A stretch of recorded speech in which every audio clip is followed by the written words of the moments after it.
저는 우리 학교에서 이제 구약을 가르치는 구약학 교수입니다. 그런데 제가 가만히 생각해 보니까 학교에서 채플에서 설교할 때 구약 본문을 가지고 설교해 본 적이 한 번도 없는 것 같아요. 그래서 오늘 우리 외국인 학생들 그 대학원 한 70명, 20개국에서 왔는데 이제 그 외국인 학생들 개강 예배를 보는데 내가 오늘은 구약 본문을 그래서 그 구약 본문 그 시편 23편을 가지고 이렇게 설교를 하면서 제가 그 신약 교수님이 앉아 계실래 그랬어요. 우리 이제 앞으로 이제 돌아가면서 우리 신약 구약 따지지 말고 한약도 먹고 신약도 같이 먹으면서 이렇게. 근데 특별히 이번 집회를 준비하면서 제가 신약을 더 많이 이렇게 읽게 됐어요. 읽게 되고 그래서 특별히 요한복음을 읽으면서 그리스도의 비밀을 묵상하게 됐어요. 근데 저희 아버님이 정월 이제 28년생이시니까 작년에 돌아가셨으니까 만 94세 아주 건강하게 사시고 돌아가시기 한 달 전까지 아침 먹고 어머니를 차에 태워서 운전을 하시고 꼭 30분을 가셔서 거기서 커피 한 잔 드시고 30분 더 가면 바닷가예요. 뉴저지 갔다가 오시고 이렇게 건강하게 사시고 실제로 그냥 좀 못 움직이는 한 달 정도, 그 다음에 2주 병원에 딱 계시고 돌아가셨어요. 저희 어머님도 돌아가시기 한 달 전까지 잘 움직이고 한 달 조금 이렇게 그냥 집에서 쉬시다가 병원에서 딱 2주 있다가 한 달 전에 소천 돌아가셨어요. 우리 아버님과 지금 어머님이 예수님과 함께 데이트하고 있어요, 천국에서. 근데 그 아버님, 어머님이 돌아가시니까 뭔가 마음에 채울 수 없는 어떤 그런 게 생겨요. 그래서 자꾸만 아버님을 생각하고 어머님을 생각하고 그러면서 우리 아버님이 돌아가실 때 정말 제가 복이 많은 게 좀 아프시다는데 우연히 제가 미국을 가게 됐어요. 그래서 병원에 가서 제가 옆에 아버님과 그 일주일을 지내면서 돌아가셨어요. 그래서 우리 아버님이 유언을 하셨어요. 얼마나 귀한 유언입니까?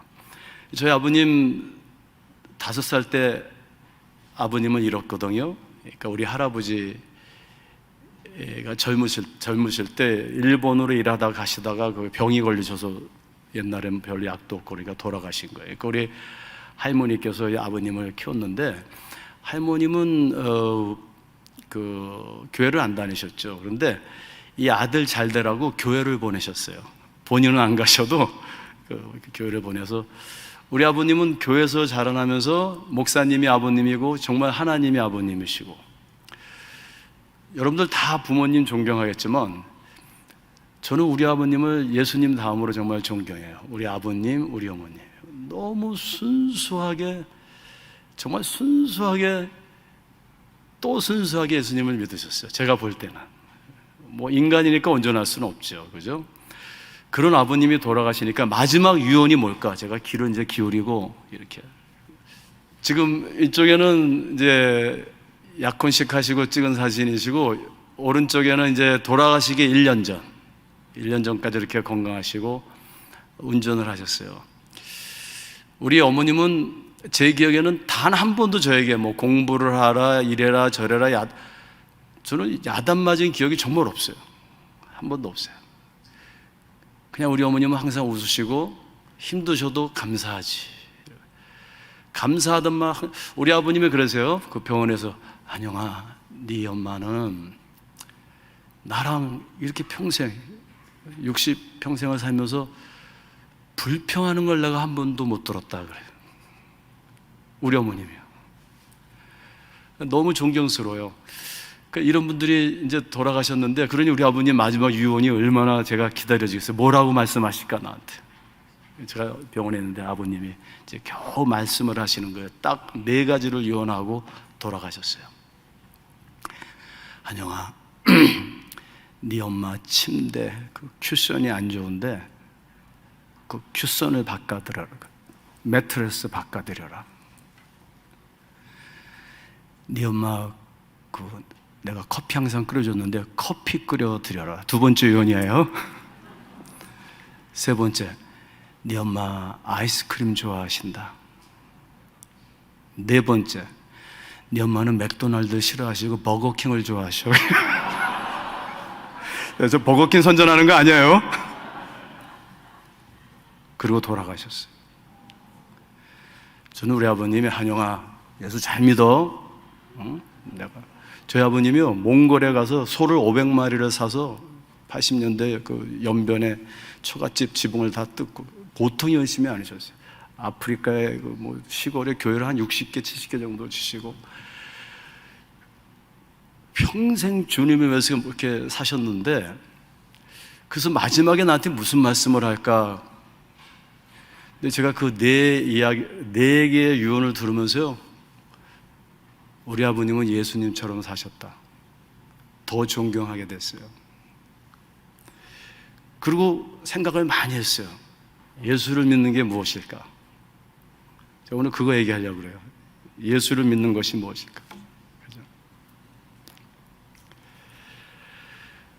오늘 본문인 이 요한복음은요, 우리가 6장을 봤잖아요. 52절부터 66절이에요. 근데 사실 이 6장을 우리가 이해하려면은 요한복음, 요한 1, 2, 3, 4서 요한계시록까지를 읽어야 돼요. 그래 시간이 안 되죠? 근데 일단 52절부터 어떻게 시작하나 보겠어요. 이렇게 시작하죠. 그러므로 그래요. 그러므로 어떤 사전에 무슨 사건이 일어났죠? 유대인들이 서로 다투었다 이렇게 얘기해요. 유대인들이 지금 서로 다투고 있어요. 이게 도입문이에요.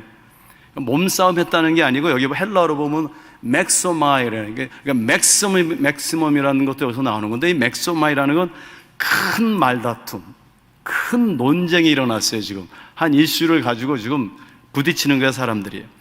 그러니까 도대체 무슨 논쟁이며 왜 그랬을까? 근데 요한복음을 자세히 보면은 총 21장으로 구성되어 있어요. 구성되어 있는데, 근데 그 주요 기적 사건들을 보면은 오늘 그 6장 본문을 선행하고 있어요. 물론 6장에서 엄청난 기적이 일어나잖아요. 오병이어. 그죠? 근데 그 선행에서 4장, 5장. 그죠? 그리고 바로 지금 이 다툼의 배경이 되는 이 오병이어 사건을 다룬 6장 1절에서 14절. 이렇게 이 4, 5, 6장에 예수님의 기적 이야기가 이렇게 많이 들어가 있어요. 4장에 가보면요, 예수님께서 사마리아 그 우물가에서 한 여인을 만나잖아요. 근데 예수님께서 그 여인의 과거를 다 아시는 거예요. 여인이 놀랐어요. 드디어 메시아가 왔어요. 이건 뭐 기적이죠. 그래서 자기 동네에 뛰어가서 드디어 메시아가 도래했다고. 그래서 사람들이 그 소문을 듣고 예수님께 몰려들기 시작합니다. 그죠? 이어서 이렇게 보면은 또 전에 물을 포도주로 그 변하게 하신 기적을 행하셨던 그 갈릴리 가나에 이렇게 이르셨는데, 한 왕의 신하가 왔어요. 와가지고 죽기 전에, 내 아들이 죽기 전에 집에 오셔서 내 아들을 고쳐달라고. 예수님께서 가시지도 아니하시고 죽은 아들을 살리시죠. 엄청난 초자연적인 기적이 일어나는 거예요.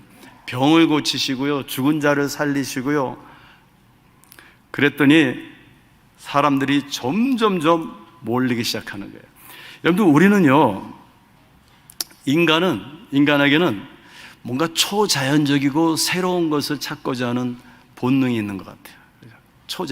그러니까 일반적이지 않은 것에 이끌리게 됐어요. 그리고 우리 안에 뭔가 계속 새로운 것을 찾아요. 그래서 자꾸 새로운 거를 만들고 또 새롭고, 근데 또 새로운 거를 또 가서 보면은 또 새롭지 않고, 그래서 또 새로운 거를 찾고 또 찾고. 근데 이게 인간의 뭔가 본능인데, 사실 이것은 새로운 것을 찾는 게 아니라, 전도서에 보니까 해 아래 새로운 것은 하나도 없도다. 새로운 것을 찾는 게 아니고 뭔가 우리 마음에 잃어버린 것을 찾고 있는 거예요. 계속 쾌락도요, 뭐 새로운 쾌락, 또 쾌락, 새로운 거, 기적을 너무 새로운 거죠. 일반적이지 않은 이 초능력의 기적. 그래서 그걸 찾다가 자그마치 기적을 앞세우는 이 기독교치고 기독교 역사를 보면 안 망한 교회가 없어요. 기적. 사실 우리는 뭔가 우리 마음에 잃어버린 것을 찾고 있지 않을까, 그죠? 해 아래 새로운 게 없어요. 근데 어쨌든 간에 사람들이요, 예수님의 기적을 보고 야단이 났어요. 자, 우리가 5장에 가보면은 5장에서 베데스다 못 행각에 평생 앉아있던 병자가 있었어요. 예수님께서 그 병자를 일으키십니다. 그랬더니 6장 2절에 우리 다 같이 한번 읽어볼까요? 6장이 이렇게 시작합니다. 시작. 큰 무리가 따르니 이는 병자들에게 행하시는 표적을 보았음이라. 자, 여기서 큰 무리가, 그러니까 사람들이 막 몰려오는 거예요. 왜요? 그 기적을 보고. 근데 요한은 이 기적이라는 단어가 있거든요. 헬라어의 두나미스. 신약에 보면 기적이라, 이건 기적인데 이걸 의도적으로 표적이라고 이렇게 묘사하고 있어요. 좀 이따 그 차이점을 이제 볼 거예요. 기적이 일어나면요, 사람들은 기적을 좋아해요. 새로운 거예요. 그래서 몰려듭니다. 제가 이렇게 그 어떤 탈북자 목사님이 한 얘기를 들은 건데, 지금 이북에 가면은 그 장마당에서 성경을 밀거래를 한대요. 엄청나게 비싸게 판대요. 왜냐면은 그걸 부적으로 생각한대요.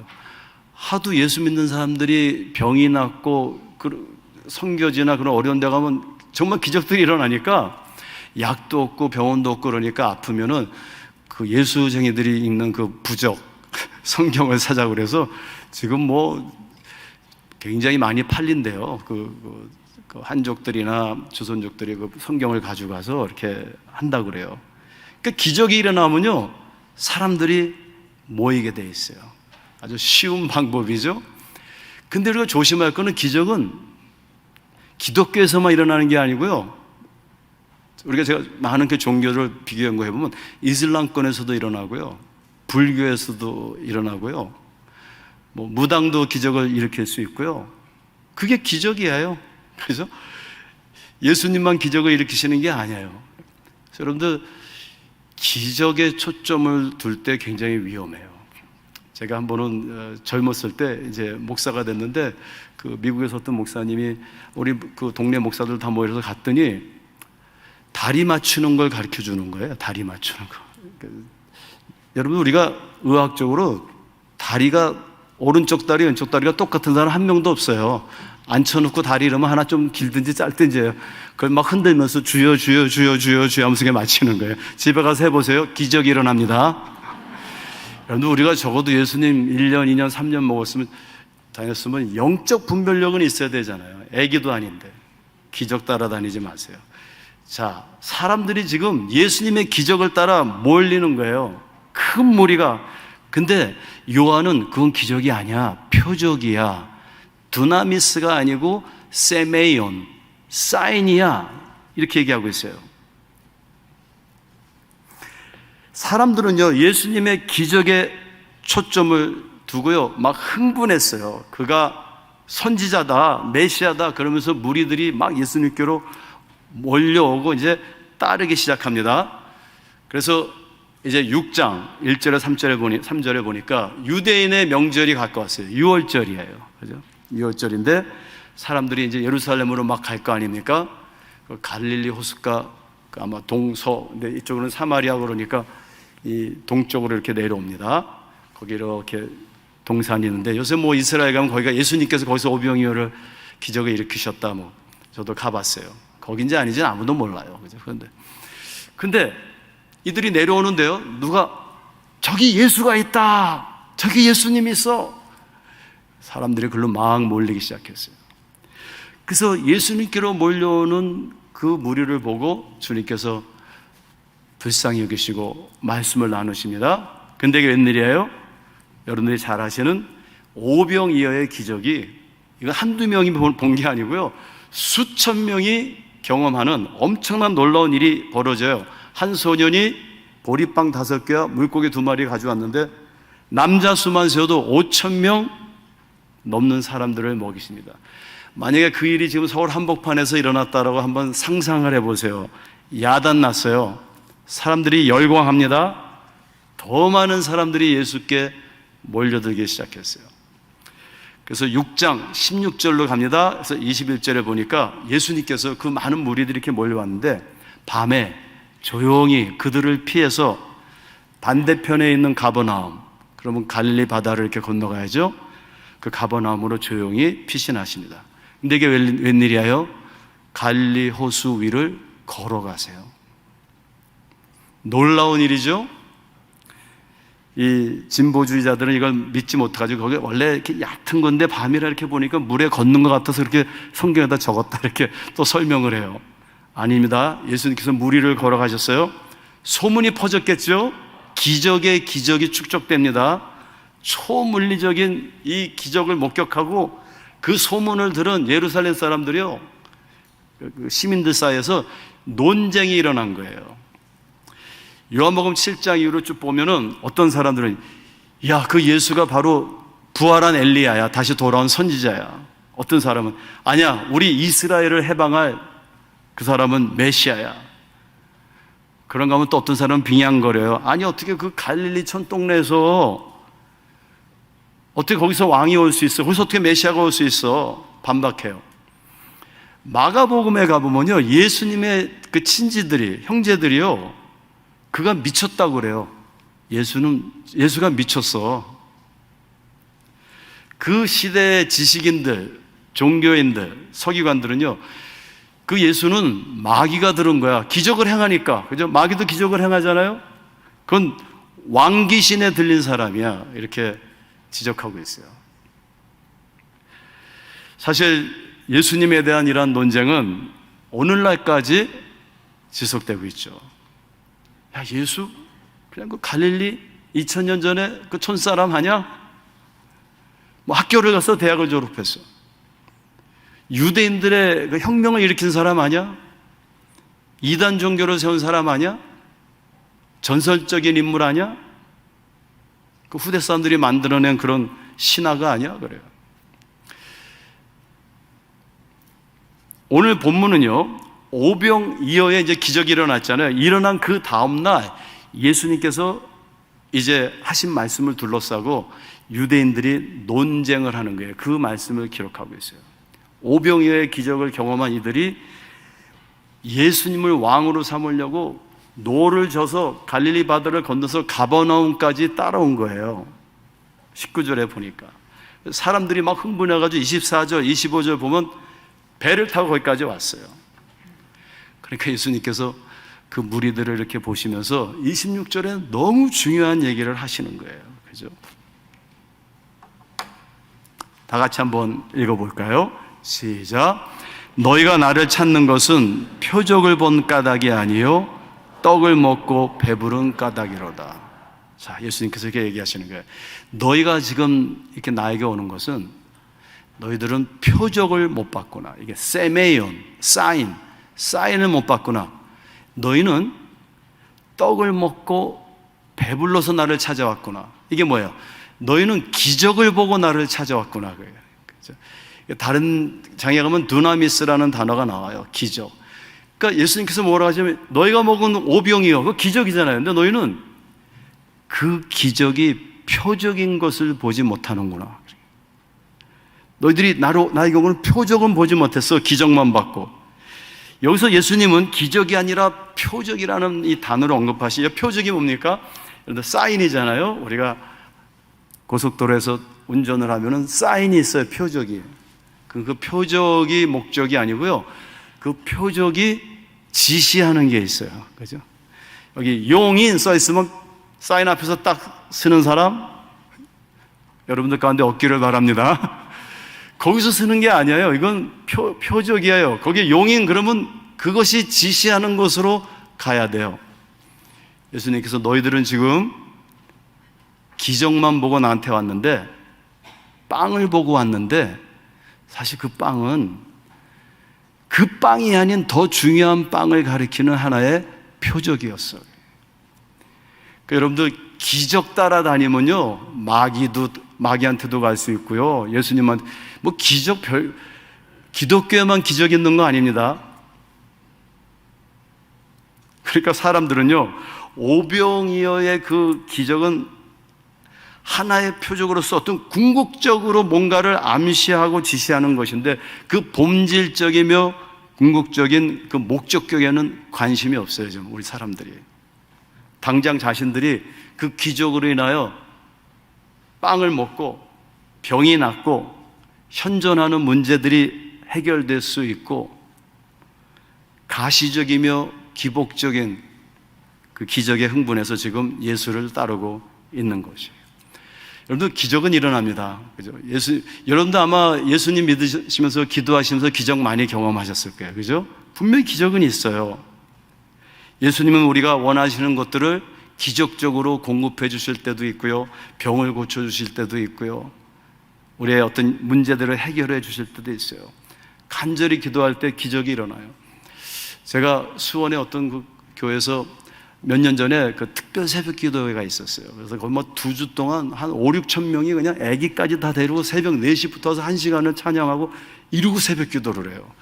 그 맨 마지막 그 3일을 저를 초청했어요. 그래서 제가 열심히 준비하고 기도해가지고 이제 그 3번을 설교를 하는데, 사랑에 대해서 이제 설교를 이렇게 시리즈를 하는데, 제가 너무 피곤했어요. 제가 뭐 정말 바쁜 사람이에요. 학교는 양평이잖아요. 그러니까 아침부터 저녁까지, 저녁에도 수업이 있어요. 저희는 밤 11시 끝나면은 서울에 오면은 밤 12시에. 근데 4시 반부터 저는 거기 가야 되니까, 그러면 한 3시간도 못 자고 수원까지 또 내려가서 아침에 설교를 하고, 그 다음에 부랴부랴 양평으로 다시 가서 오전 수업을 하는 거예요. 그래서 이틀을 했는데요, 3일째 야간 수업을 하고 서울에 딱 왔는데 이런 생각이 들어요. 나 이러다가 죽겠다. 정말 그런 생각이 들어요. 나 이러다가 죽겠다. 그래서 제가 간절히 기도했어요. 하나님, 기적을 일으켜 주세요.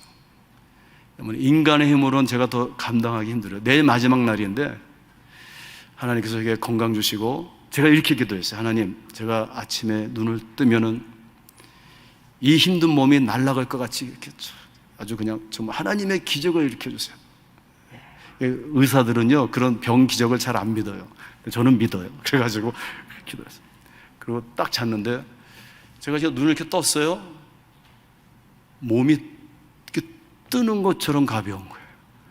뭐 힘이 너무 몸이 새로워진 것 같아요. 그래서 제가 눈을 뜨고 기적이 일어났구나. 야, 오늘 이거 간증해야지. 할렐루야. 그리고 시계 보니까 오전 10시예요.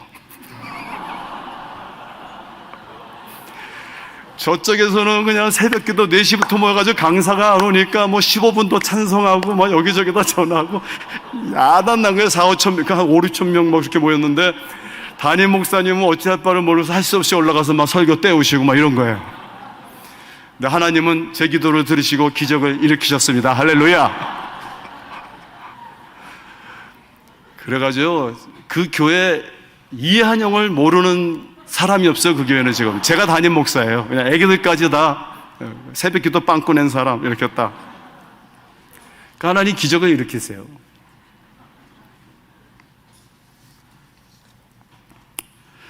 자, 그래서 사람들이 기적을 보고 예수님을 따라오니까 27절에서 34절에 예수님께서 갈릴리 저편에서 그들이 먹었던 그 기적의 빵에, 그건 표적이다.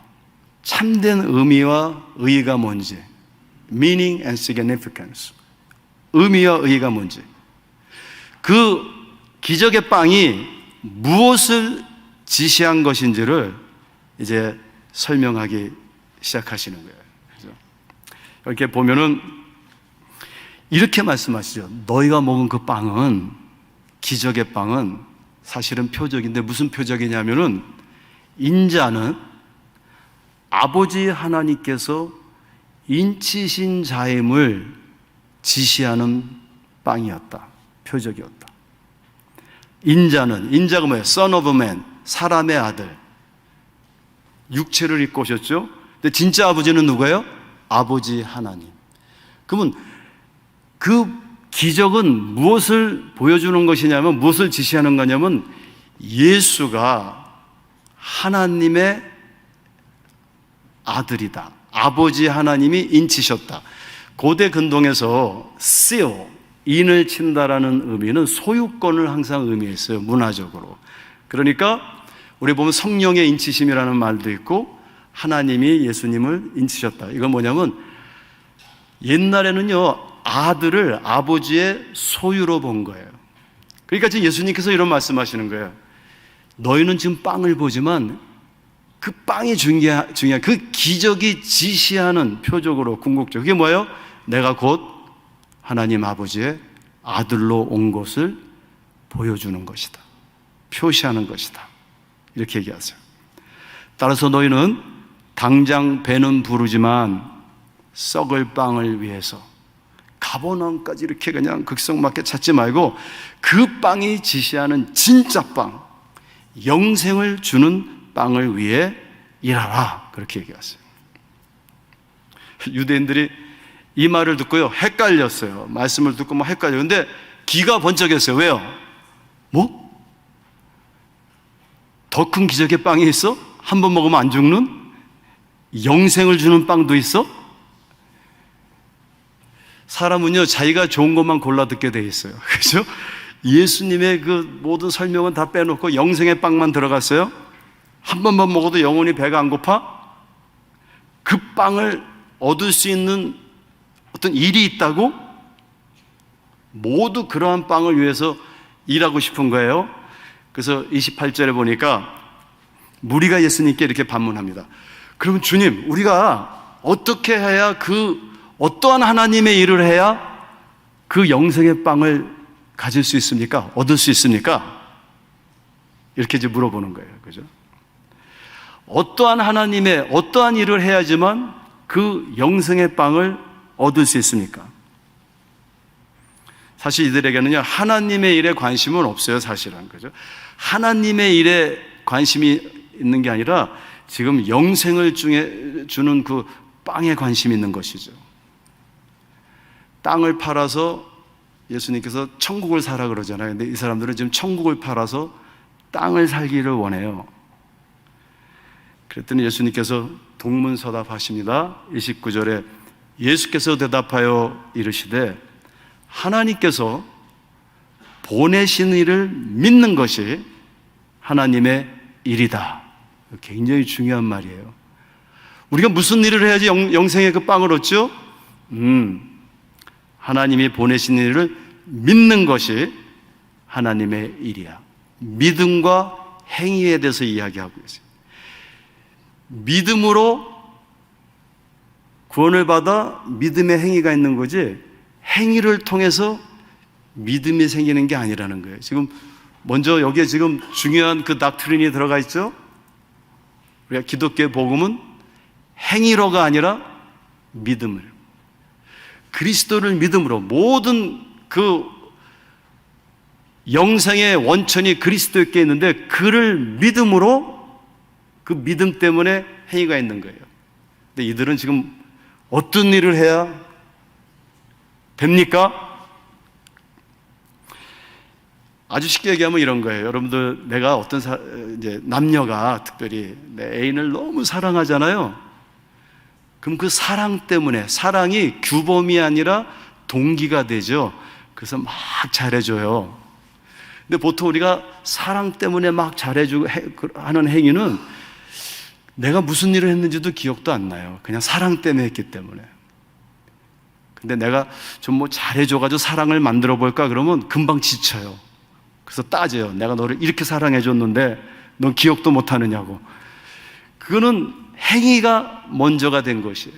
그러니까 복음은요, 행위가 먼저냐, 뭐가 더 좋아, 그게 아니고 동전의 양면인데 순위가 달라요. 그죠? 예수 그리스도를 믿는 것이 선행되고 행위가 따르는 거예요. 그 믿음 때문에, 그 사랑 때문에, 그 감동 때문에. 그래서 예수님께서 딱 이렇게 얘기를 해주시니까 못 알아들어요. 무슨 말인지는 알 수가 없어요. 그죠? 그동안의 모든 그 기적과 오병이의 표적을 통해서 하나님께서 예수를 그의 아들임을 인치시고 입증하시고, 그죠? 그리고 이제 하나님이 보내신 자임을 믿게 하시는 거예요. 근데 그럼 예수님만 믿는 게 하나님의 일이라고요? 너무 쉬워 보이잖아요. 그죠? 예수를 믿으면은 하나님의 아들이고 그가 보내신 자임을 믿으면은 하나님의 네가 일을 했고 영생의 빵을 먹을 것이다. 이래. 이들이 잘 이해가 안 돼서 30절, 31절에 질문을 합니다. 그럼 우리가 보고 당신이 정말로 하나님의 아들이라는 것을 믿도록 행하시는 표적이 무엇입니까? 이런 말이에요. 그래요? 그러면 참 믿기가 힘들지만, 당신이 하나님이 보내신 하나님의 아들 믿기가 쉽지 않지만, 적어도 오병이어보다 더 큰 기적을 우리에게 주십시오. 그럼 믿을게요. 뭐 예수 안 믿어도 기적이 있는데, 예수를 믿으면 특별히 더 큰 무슨 기적이 있어야죠. 그러면서 그들이 이렇게 얘기합니다. 적어도요, 예수님, 우리가 가장 존경하는 정말 하나님이 보내신 모세는 광야에서 하루가 아니라 40년 동안 5,000명이 아니라 몇십만 명을 매일 만나를 먹였어요. 기적적으로. 그까지 오병이 하나 가지고,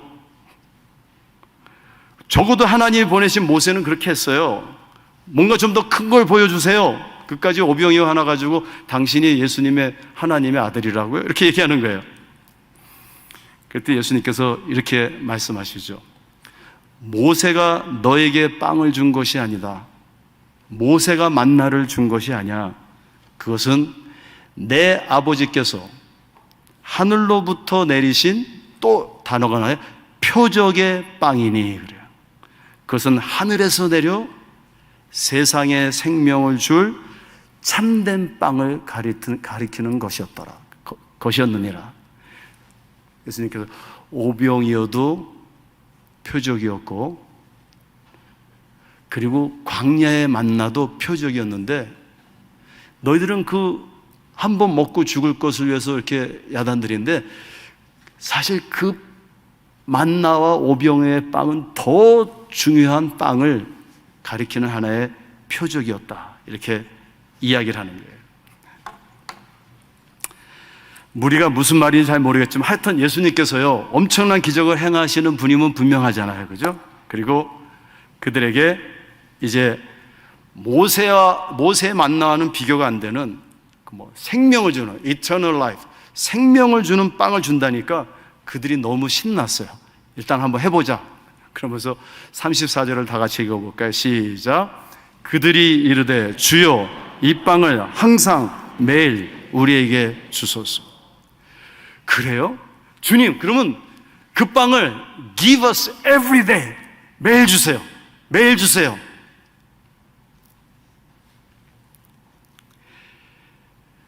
우리는 하나님의 기적을 경험하면서 예수님을 따르기 시작했죠. 저도요, 우리 아내나 저나 다 의사니까 이렇게 병 낫고 뭐 이러는 거 기적 별로 이렇게, 근데 기적은 있죠.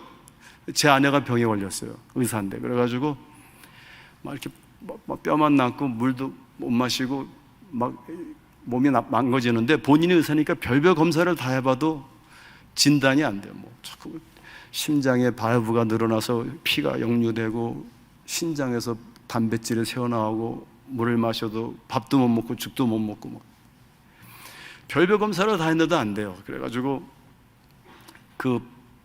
혈액 샘플을 하와이에 있는 국방대학 과학원에다가 보냈어요. 그랬더니 거기서 이렇게 답이 온 거예요. 정말 우리 의사들도 모르는 희귀병, 그 변명이 딱 나와서 많이 살아봤자 15년, 17년 살 거라는, 그런, 우리 둘이서 조사를 해보니까 그런 변명이 딱 나온 거예요. 우리 아내가 그냥 우울증에 막 들어가지고요. 그 소식을 듣고 저도 얼마나 마음이 힘든지요. 한 번 더 테스트 해봐야지. 그래서 피를 다시 뽑아서 다시 국방대학으로 보냈어요. 그랬더니 거기서 또 검사를 해가지고 두 번째 확증이 나왔어요. 그 병이라고. 제가 학기 말 마지막 수업인데 너무 마음이 괴로워요. 그래서 우리 신학생들에게 마지막 그 강의 때 광고를 했어요. 여러분들, 사실 우리 아내가 이런 병에 걸려서 이렇게 돼서 내가 한 학기 강의하는데 너무 힘들었어요. 여러분들 기도를 부탁드립니다. 그랬더니요, 그 다음날 그 과 대표가 A4 용지에다가 월화수목금토일 6시, 7시, 8시, 9시 해서 밤 10시까지 1시간 간격으로 딱 해가지고 한 그룹에 3명, 4명씩 이름을 다 써가지고 우리가 6시부터 밤 10시까지 우리 학생들이 교수님, 사모님을 위해서 릴레이 기도를 하기로 했습니다. 그리고 그거를 딱 플라스틱으로 이렇게 해가지고 저한테 딱 가져왔어요. 제가 이렇게 딱 보는데 이런 마음이 들었어요.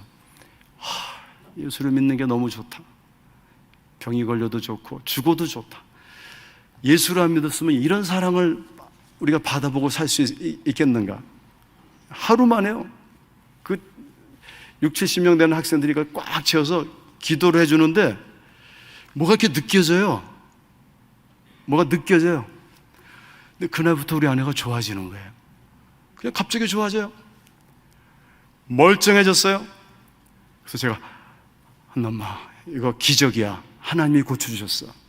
의사는 기적을 잘 안 믿어요. 이게 호르몬이 이렇게 된 거고 뭐 프로테인이 이렇게 된 거고 뭐 저렇게 된 거고 막. 근데 나는 그 병 걸리면 난 죽을 거야. 아니 몸이 좋아지고 있잖아. 우리 가서 한번 테스트 해보자. 한국에 그 테스트하는 데가 없는 거예요. 이 병이 너무 희귀병이라. 여기저기 다 알아보니까 아산병원에서 그 테스트를 한대요. 그래서 그 가지고 갔어요. 가서 혈액을 검사했더니 정상으로 나왔어요. 안 믿어지는 거야. 이거 검사를 잘못했어. 검사 잘못했어. 한 번 더 해보자 그러니까 우리 아내가 나 싫어. 난 그냥 걸리면 하나님께 맡기고. 아니야. 하나님은 기적을 일으키셔. 가서 하자고. 두 번째 했는데 또 정상이 나왔어요. 그래서 혹시 잘못된 거 아니니까 우리를 무시하냐고 뭐 화를 내시더라고요. 지금 건강하게 잘 지내고 계시고 우리 아내가 주말마다 가서 뭐 마약하는 그 그룹들 또 일주일에 한 번은 성폭행 당한 사람들만 이렇게 미국에서 이렇게 봉사하고 전도하고 얼마나 지금 전도를 열심히 하는지요. 제가 부끄러울 정도예요. 본인이 할 수 없이 미국 교회를 다녀요. 전도해서 다 미국 사람들이니까 그 교회로 데려가야 되니까. 주일날 딱 가면 자기 무리들이 딱 있어요. 이렇게. 그래서 하나님이 기적을 일으키시죠, 우리에게. 그죠? 그런데 그 다음에 우리가 기도하는 내용이 뭘까요? 그 기적을 매일 주세요. Give us every day. 그 기적이 무슨 표적인 거에는 관심이 없는 거예요. 저와 여러분들이 예수를 따르노라면 제가 제 자신을 생각해 보세요. 기적으로 신학교 갔는데요. 그 이후로 내가 그동안 무슨 기도를 했을까? 우리 아버님 이렇게 보면 내가 그동안 무슨 기도했지? Give me every day. 매일 건강 주세요. 우리 자식 잘 되게 해주세요. 이런 기적, 저런 기적 일으켜 주세요.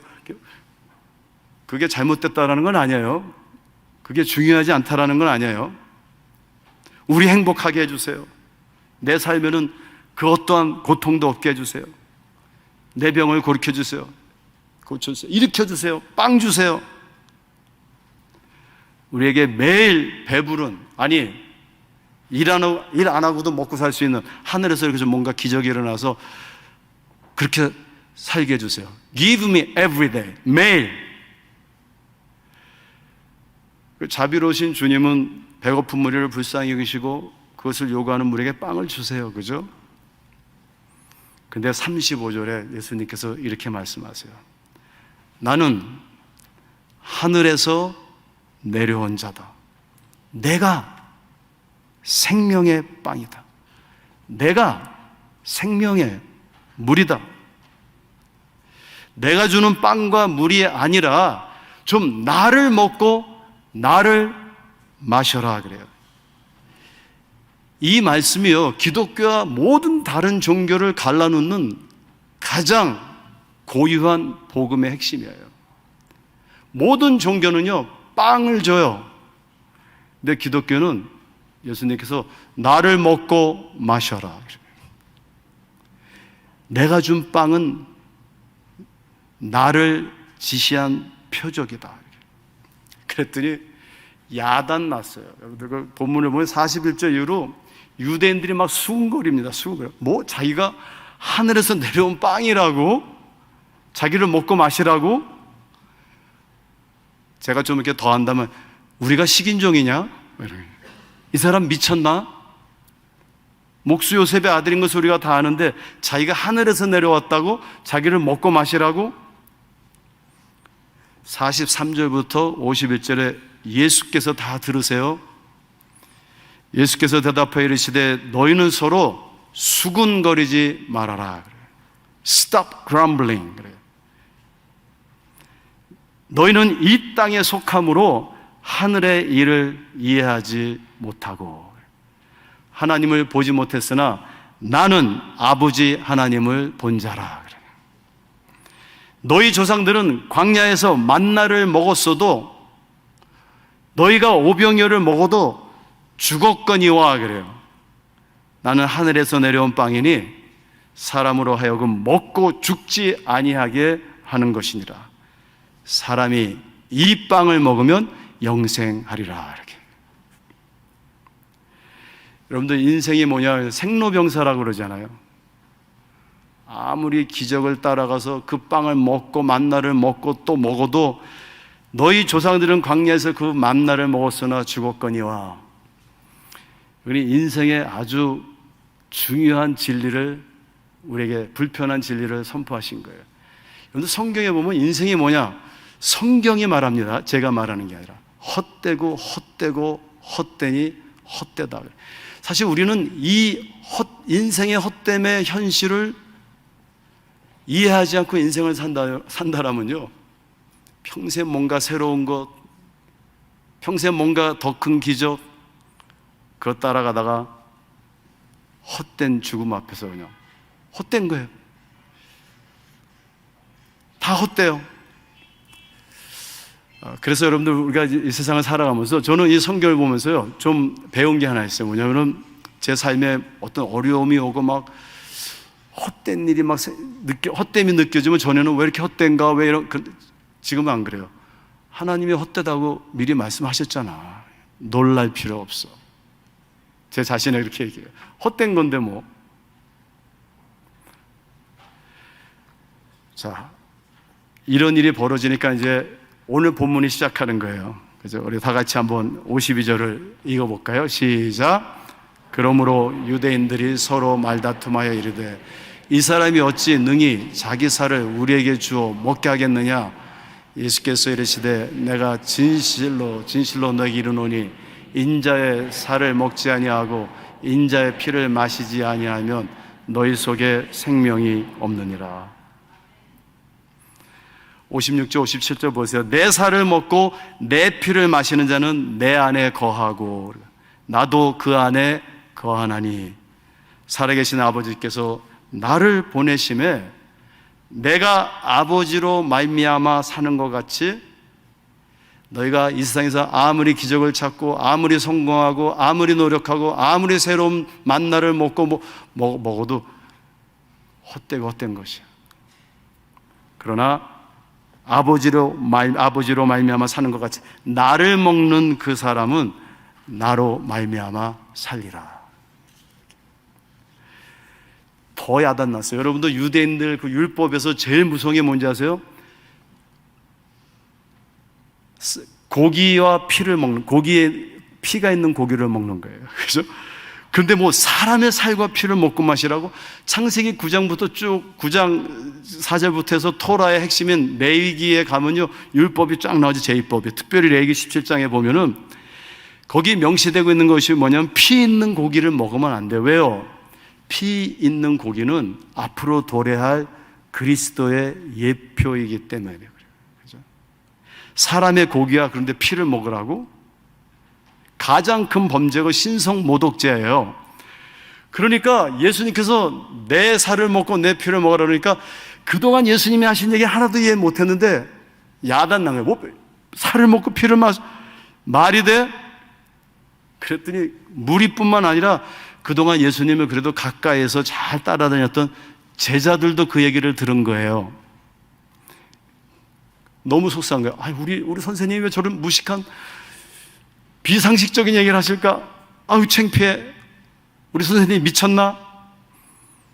6장 60절에 제자 중 여럿이 듣고 말하되 이 말씀은 어렵도다 그래. 누가 들을 수 있느냐? 주님께서 왜 저렇게 비상식적인 말을 하실까? 61절에 다 같이 한번 읽어볼까요? 시작. 예수께서 스스로 제자들이 이 말씀에 대하여 수군거리는 줄 아시고 이르시되 이 말이 너에게 걸림이 되느냐? NIV 성경에 보니까 Does this offend you? Offend you? 내가 한 말이 거스려? 불편해? 받아들일 수 없어? 논리적이지 못해? 헬라어로 보니까 스칸달리제이라고 그래요. 스캔들이죠. 스캔들의 원문이에요. 성경 헬라 사전을 제가 찾아보니까 이 스칸달리저의 의미가 믿음으로부터 떨어지게 하다. 그러면 기가 막히죠. 아니 예수님의 말씀 때문에 우리가 더 믿음이 자라야 되는데 오히려 예수님의 말씀 때문에 믿음이 떨어진 거예요. 내가 한 말이 너에게 걸림이 되느냐? 너의 가려운 귀를 내가 긁어주지 못했어? 너의 논리와 상식에 어긋나니? 아니 내가 한 말 때문에 너희가 오히려 불편해? Does this offend you? 여러분들 예수님께서 그냥 여러분들 서로 사랑하고 사세요. 선하게 사세요. 모든 종교에 있는 거예요. 그죠? 서로 용서하세요. 정의를 세우세요. 잘 먹고 잘 사세요. 이렇게 가르쳤으면요, 십자가에 안 돌아가셨어요. 못 안 박히셨어요. 예수님께서 만약에 철학이나 과학이나 도덕이나 기복을 가르치는 선생이었다면 아무 문제, 스캔들이 없어요. 예수님의 말씀은 불편한 진리예요. 상식적이지 못해요.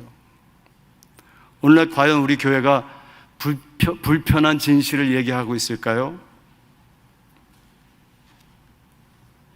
예수님께서 오셔서 나는 하나님의 특별한 은총을 입어서 이렇게 여러분들을 섬기는 선지자입니다. 그래도 큰 문제 없었을 거예요. 그런데 나는 하나님의 아들이다. 아버지와 나는 하나이다. 나는 나다.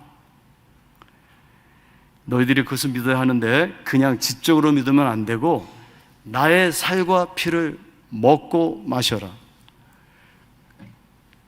이해가 안 돼요. 미스테리예요. 예수님의 살을 우리가 뭐 뜯어 먹어요? 그 피를 못 빠서 빨대로 드라큘라처럼 빨아먹어요. 나는 길이요 진리요 생명이니 나로 말미암지 않고서는 아버지께로 갈 자가 없느니라. 요한복음 6장을 잘 보세요. 어떻게 시작합니까? 2절을 한번 읽어보겠어요. 시작. 큰 무리가 표적을 보고 예수님을 따랐다. 자, 기적인데 일부러 요한은 표적이라고 쓰고 있어요. 그런데 예수님께서 그 기적의 표적의 의미가 무엇인가를 잘 설명해 주셨거든요. 기적을 따라가지 말아라. 그 기적이 지시하는 표적, 내가 참 생명의 빵이다. 그걸 얘기해 주니까요, 다 설명해 주면은 감사합니다 이래야 되는데, 예수는 하나님의 아들이요 그를 믿는 자들은 그의 살과 피를 먹는 삶을 살아야 된다고 그렇게 설명해 주니까 6장 66절이 어떻게 끝나나 한번 다 같이 읽어볼까요? 시작. 그때부터 그의 제자 중에서 많은 사람이 떠나가고 다시 그와 함께 다니지 아니하더라. 제가 가끔 이렇게 집회 가면 제가 좀 레디컬하게 불편한 짓을 탁 이렇게 하면은 몇 명은 탁탁탁 일어나서 나가는 사람들도 있어요. 제 처남이 미국에서 밴더빌트의 교수인데요. 거기에 그 First Presbyterian Church라고 다 대학 교수들이고 수천 명 모이는 제일 큰 장로교회인데, 제 처남이 거기서 이제 거기는 신학대학 교수가 이렇게 교육 목사 비슷하게 이제 사역을 해서 가르쳐요. 그래서 거기서 백인들의 어떤 문제, 동성의 어떤 문제 이런 거 딱 얘기하니까요, 그냥 막 일어나서 다 나가버렸어요. Does this offend you? 거스르느냐? 6장 60절 애우기도 쉬워요. 666이에요. 그죠? 예수님을 그렇게 따라갔는데 기적을 보고 진리를 얘기해 주니까 다 도망가 버렸어요. 과연 우리는 예수님을 믿는 것일까요? 내가 만든 예수를 믿는 것일까요? 과연 저 여러분들은 예수님을 믿는 것일까요? 예수님이 주시는 빵을 믿는 것일까요?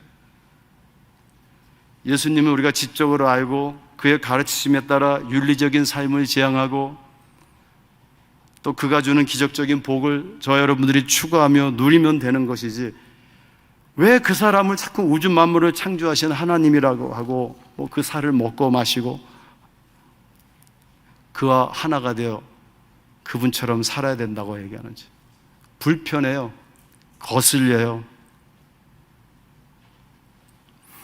예수님을 믿는 것은 우리가 예수님을 어떤 인식론적으로 아는 것이 아니라 하나님의 아들이신 예수 그리스도의 살과 피를 매일 먹고 마시는 거예요.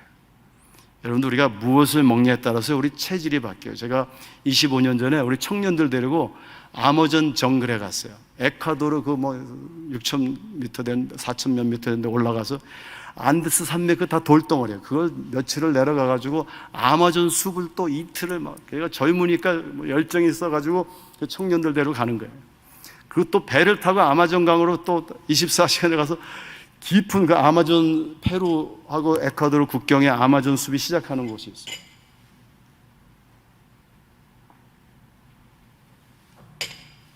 강이 이렇게 있는데 불악이 여기 이런 집으로 진 집들이 여기 저기 인디언들이 다 이제 베개 벗고 사는데 우리가 강가에 딱 가니까 와 몰려와서 2주일을 그냥 거기서 같이 매일 구데기도 우리 구워주고 원숭이도 잡아오고 이래서.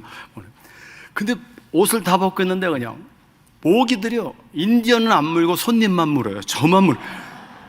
아니 거긴 다 그냥 나 물어라 이러고 빨개 벗고 있는데 우리는 긴 소매에다 스프레이 뿌리고 막 이래도 그냥 막 물어뜯어요. 그래서 제가 송 교수님한테 물어봤어요. 이게 왜 우리만 물어요? 그랬더니 제가 그때 전도사님, 인디언하고 똑같이 먹고 마시고 여기서 한 달만 살면 체질이 바뀌어요.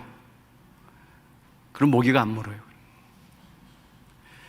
저 여러분들이 예수를 10년, 20년, 30년 사는데도 매일 모기가 와서 물고 체질이 안 바뀌어요. 왜 그럴까요? 우리는 예수님에 가서 빵을 달라고 그러는 거예요. 예수님의 살을 먹고 그 피를 마셔야 되는데 우리는 지금 빵을 위해 예수님을 따르는 것일까요? 아니면 정말 예수님의 살과 피를 먹고 우리가 마시고 있는 것일까요? 예수님께서 마태복음 16장 24절에 이렇게 얘기하시죠. 너희가 나를 따르려거든 내 십자가를 지고 따르라. 십자가에 다양한 신학적 의미가 있지만 그 십자가는 예수의 살과 피를 함축하고 있어요. 너희가 나를 따르거든 돈 많이 벌어서 나를 따르라. 너희가 나를 따르려면 박사학위 받아가지고 와라. 너희가 나를 따르려면 무슨 큰 일 좀 하고 따르라. 그런 얘기 없어요. 누구든지 나에게 오는데 조건이 하나 있다. 내 살과 피가 찢겨지고 흘려진 그 십자가를 지고 나와 함께 죽자. 그리고 나와 함께 살자. 바울 사도는 이를 골로새서 1장 24절에서 그리스도의 남은 고난이다 그래요. 예수를 따르는 것은요, 그 빵 때문에가 아니라 그 그리스도의 살과 피, 그 그리스도의 남은 고난을 몸된 교를 위해 바울 사도는 자신의 육체에 채웠다 이렇게 고백합니다. 예수가 된 거예요. 예수와 함께 죽고 예수와 함께 사는 거예요. 저는 기독교가 세 가지의 중요한 핵심적인 고유성과 진리를 갖고 있다고 봐요. 그게 바로 뭐냐면, 저는 이제 학자들마다 다르지만 제가 이해하는 고린도전서는, 특별히 고린도전서는 가운데 사랑장이 있어요. 13장. 근데 바울사도께서 그 13장 이전에는 십자가에 대해서만 이야기해요. 십자가. 그 다음에 가운데다가 사랑 이야기를 딱 하고, 사랑 이야기 13장 이후로 가면요, 부활 얘기만 해요. 부활 얘기. 예수를 믿는 게 무엇일까? 십자가예요. 예수 그리스도와 함께 죽고 예수 그리스도와 함께 먹고 찢기고 피를 흘리고, 그죠? 근데 그것이 어떠한 삶의 모습으로 나타나냐? 사랑의 삶으로 나타나는 거예요. 근데 그것을 우리는 어떻게 지탱할 수 있느냐? 부활의 소망이 있기 때문에 그래요. 너희들이 먹었던, 광야에서 먹었던 그건 먹고 죽을 것이지만 나의 살을 먹고 나의 피를 마시고 십자가를 지고 나를 따르고, 그래서 희생하고 사랑하고, 네 엄마 그 침대 좀 바꿔줘라, 맥도날드 말고 버거킹 사줘라. 가장 가까운 사람도 사랑을 못하면 무슨 어떻게 사랑을 하겠어요? 그게 어떻게 가능할까요? 어떤 행위가 아니라 그 부활의 소망이 있기 때문에. 여러분도 오늘 하루하루 부활의 소망을 갖고 사십니까? 그냥 부활절날 예수 부활하셨네? 아니면 오늘 나의 삶 속에서 아픔이 있고 십자가 있고 찢김이 있고 피 흘림이 있어도 사랑할 수 있는 우리 그리스도인들만 할 수 있는 그 원동력이 뭘까요? 예수 그리스도의 몸의 부활이에요. 그 살을 먹고 그 피를 마시면요, 우리는 죽지 아니에요. 기독교는 부활의 종교예요. 죽은 종교가 아니에요. 생명의 종교인 것이에요.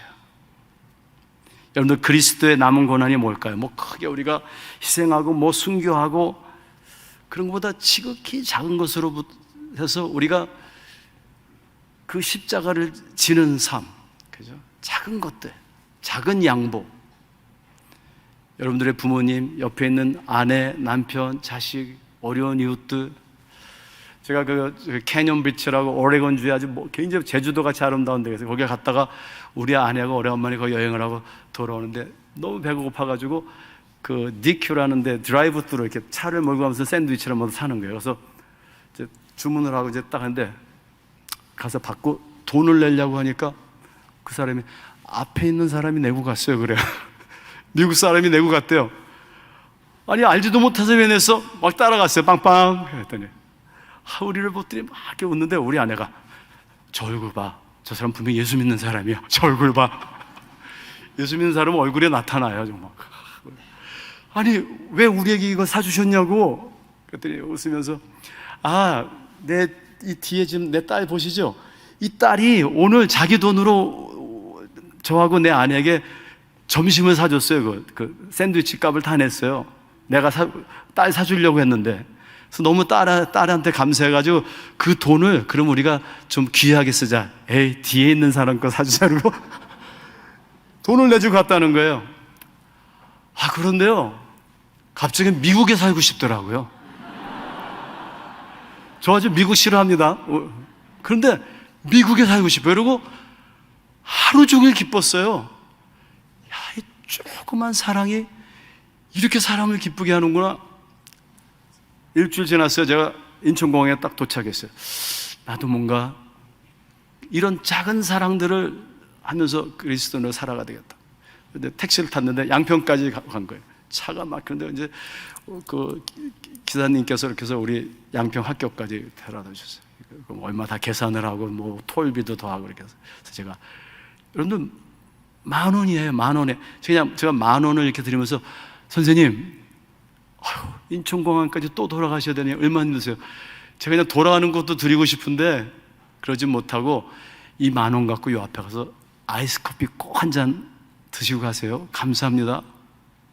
그랬더니요, 그 기사님이 그 얼마나 힘들었어요. 운전하면서 얼굴이요, 그 10,000원, 그 10,000원 때문에 이렇게 얼굴이 좋아졌을까요? 아니에요. 예수의 살과 피 때문에 그래요. 사랑이에요.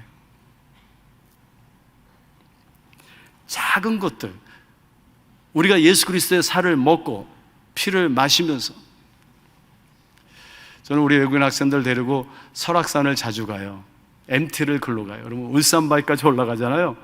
그럼 제가 항상 그러죠. 자, 우리 그리스도인들은 어딜 가든지 자국을 남기고 와야 돼. 예수 그리스도의 자국. 그러니까 올라갈 땐 올라가지만 내려올 땐 청소하면서 내려오자. 그래가지고 항상 우리는 어디 놀러 갈 때 우리 외국 학생들 제가 데리고 다닐 때 이만한 쓰레기 봉지 한 20-30개를 가지고 가요. 그래가지고 한강에 가서도 자전거 탄 다음에 청소 다 이렇게 하고, 울산바위부터, 여러분들 요새 그 설악산 가보세요. 무지하게 깨끗해요. 우리가 다 친 거예요. 한 10여 년 동안.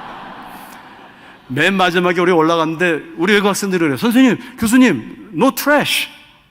쓰레기가 없네요. 우리가 다 쳤잖아, 그동안. 저하고 우리 아내하고 딸하고 강릉에 갔어요. 그 바닷가에 다 버리고 가요. 3일 휴가 갔는데 3일 동안 제 아내하고 저 딸하고 이제 셋이서 쓰레기를 다 바닷가 줍는 거예요. 우리 애한테 그 봉사하는 것도 가르쳐주고. 3일째 되니까 쓰레기가 정말 이렇게 쌓였어요. 이제 그 안경 끼고 바닷가에 들어가서도 저렇게 하고 이제. 그때 어떤 젊은 그 남자 청년들이 선생님 죄송합니다. 네, 누구세요? 그랬더니 미네르바 이런 거를 3병을 사가지고 왔어요. 사실 저희가 회사원들인데요. 우리가 친구인데 여기 놀러 왔는데 선생님이 계신 그 펜션 그 옆에 이렇게 있어서 바닷가를 쳐서 나오는데 선생님 가족들이 그러니까 3분이 매일 이렇게 바닷가 청소해서 왜 청소하나. 근데 이렇게 보니까 오늘 3일째인데 정말 더럽네요. 감사합니다. 저희도 도와드릴게요. 그래서 이제 5명이서 하는 거예요.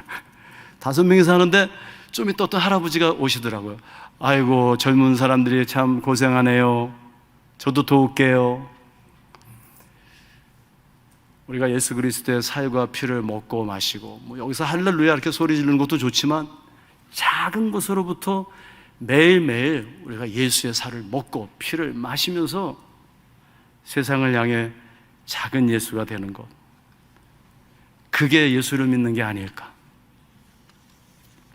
제가 아는 우리 선교사님께서 아프리카에서 20년을 아프리카 가시기 전에 젊은 나이 때 한국 최초로 그 외국인 근로자들을 한 7년 동안 섬기시고 그리고 그들이 많이 오는 그 아프리카로 가셨어요. 근데 시골에 가서 교회를 3군데를 섬기니까 목사님이 없으니까 한 달에 한 번씩 돌아가고 1년에 성찬식을 하죠.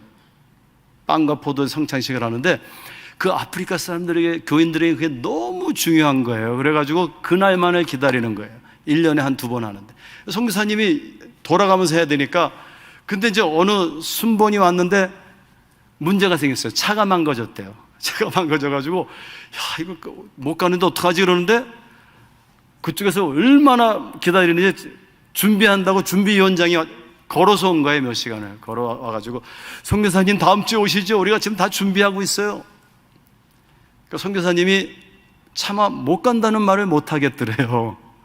그래서 다음 주에 보자고 그러고 새벽같이 일어나셔서 2시간 넘는 데를 걸어가지고 사모님하고 그 시골길을 걷고서 이제 도착한 거예요. 그래서 성찬식을 하는데 사람들이 그렇게 은혜를 많이 받더래요. 그래서 좀 우쭐하셔가지고 예배 끝난 다음에 그 대표 집사님을 불러가지고 오늘 어떤 말씀에 은혜를 받으셨어요? 그랬더니 말씀도 좋았지만요, 우리가 은혜 받은 것은 You did as we do. You did as we do. 당신께서 우리가 행하는 것처럼 행했어요. 우리와 하나가 됐어요. 우리는 매일 걸어 다니는데 당신도 걸어오셨잖아요. 그래가지고요, 정말 잘못 걸린 거죠. 그 이후로 2년 반을 걸어 다니셨대요.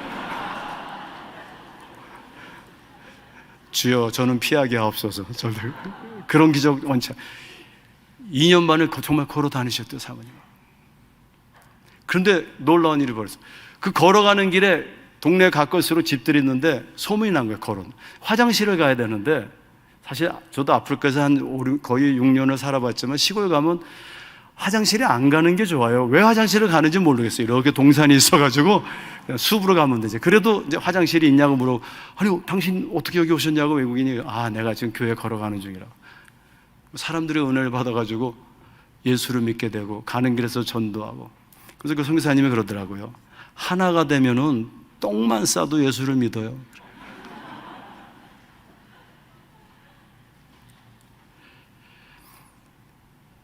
예수님께서 신격을 버리시고 우리와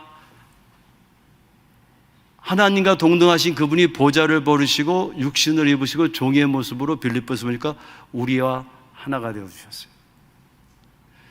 우리가 예수를 믿는 것은 그의 살을 먹고 피를 마시고 그와 하나가 되는 거예요. 그래서 사람들이 교회 안 오죠. 왜요? 파리바게빵이 오병이어보다 맛있어요. 예수 믿어서 생기는 기적이 바깥에는 더 많이 생겨요. 요새는 과학이 발달해서.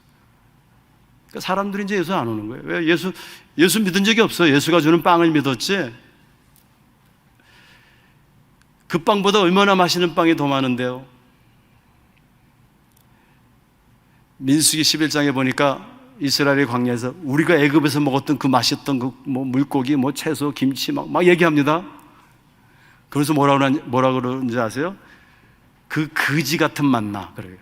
그대로 번역하면 그 거지 같은 만나. 여러분들 주일날 교회 오시면은 무슨 빵을 지금 요구하시는 겁니까? 예수님이 주는 빵은 거지 같은 빵이에요? 말씀을 마치겠어요. 우리 학교에 외국인들이 많잖아요. 근데 제가 이제 한 학기 한 번씩 좀 어디 데리고 그 캠퍼스 안에만 있으니까 제가 같이 놀러가 피크닉 도는데 자전거를 타러 갔어요. 비탈길을 내려가다가 여학생 2명이 뒹굴었는데 이 뼈가 부러져서 바깥으로 다 나오고 20대 여학생이 여기가 이렇게 찢어져서 이빨이 이렇게 튀어나오고 이 흉터가 말도 못하잖아요. 여학생인데. 그리고 이 뼈가 부러져서 얼마나 아픈지요. 근데 막 우리 학생들이 막 뛰어가가지고 같이 기도해주고 교수들이 찾아가고 간병해주고 2년 동안 수술을 3번이나 대수술을 했어요. 근데 이거 뼈 수술하고 나서 너무 아프니까 제 아내하고 같이 간병을 갔더니 눈물을 뚝뚝뚝뚝 흘려요. 그래서 내가 I'm sorry, 미안해, 내가 잘해주려는데 얼마나 아파. 그때 뭐라 그러는지 아세요? Professor, 교수님, it's painful, 아파요. 그런데 나 아파서 우는 거 아니에요. 교수님의 사랑이 내 아픔보다 커서 울어요. 그래. Your love is greater than my pain. 교수님의 사랑이 제 자랑 아닙니다. 그냥 그대로 얘기할게요. 교수님의 사랑이 내 아픔보다 커서 울어요. 그 다른 학생은 이게 다 찢어져가지고 이제 이게 얼마나 흉터가 평생 나요. 이러고서 눈물을 뚝뚝 흘려서 너무 미안해 그랬더니 그 학생은 뭐라 그러는지 아세요? Professor, life is still beautiful. 교수님, 그래도 삶은 아름다워요. 제가 바로 전주 책 풀 때 설교 제목이었거든요. 그래도 삶은 아름다워요. 여러분들 예수를 믿으면 이거 안 찢어지나요? 예수를 믿으면 안 부러져요? 우리에게 병이 없어요? 가난한 자가 없어요? 그래서 예수를 믿나요? 아니면 그것보다 예수님의 은혜가 사랑이 더 커서 예수를 믿나요? 제주도에 갔더니 감귤밭에 가니까 탱자나무 있잖아요. 가시만 있는 그 야생 탱자나무에다가 그 맛있는 감귤나무를 접목하는 거예요. 그래서 왜 그렇게 하시냐 그러니까 감귤나무만 심으면 그냥 바람이 불면 쓰러진대요. 그래서 그 가시가 있는 그 나무에다가 이 감귤나무를 딱 이렇게 접목을 시키는 거예요. 우리가 예수를 믿으면 우리 삶의 가시가 다 없어지나요? 그게 아니고요. 바울서다가 내 몸의 가시를 좀 제거해달라는 예수님께서 내 은혜가 네 가시보다 크다 그랬어요. 그 기적보다 더 큰 것을 우리는 볼 수 있어야 돼요. 예수를 믿는 거는요, 그냥 그런 기적 가시 하나 빼내는 게 기독교라면은 왜 기독교를 믿어야 될까요? 모든 종교에서도 한두 개 빼줄 수 있는데. 우리의 삶에, 이 타락한 세상에 살면서 파란만장한 인생을 살아가잖아요. 우리 아버님이 그래요. 한영아, 나는 집신도 신어봤고 고무신도 신어봤고 운동화도 신어보고 구두도 신어봤다 그러세요. 우리 할머님이 인생은 고난이야, 고난이 싫으면 가서 묻혀. 기꺼이 빵 하나 얻고 가시 빼려고 우리가 예수를 믿나요? 이 밤중에 왜 오셨어요? 우리가 믿는 예수님은 그보다 훨씬 크신, 우리 삶 속에 가시가 있습니까? 너무 두려워하지 마세요. 너무 좌절하지 마세요. 인생은 그런 거예요. 성경에 그렇다고 썼어요. 인생은 고난이다. 인생은 헛되다. 그러니까 너무 놀라지 마세요. 그렇지만 믿음의 주 온전케 하시는 예수를 바라보시고 예수의 살과 피를 우리가 함께 먹고 마셨으면 좋겠어요. 그러면은 우리의 아픔보다, 우리의 가시보다, 아니 하나님은 그 가시마저 합력하여 선을 이루시는 더 큰 기적을 우리 삶에서 경험하게 하시고, 그리고 우리 모두 부활하게 될 것입니다.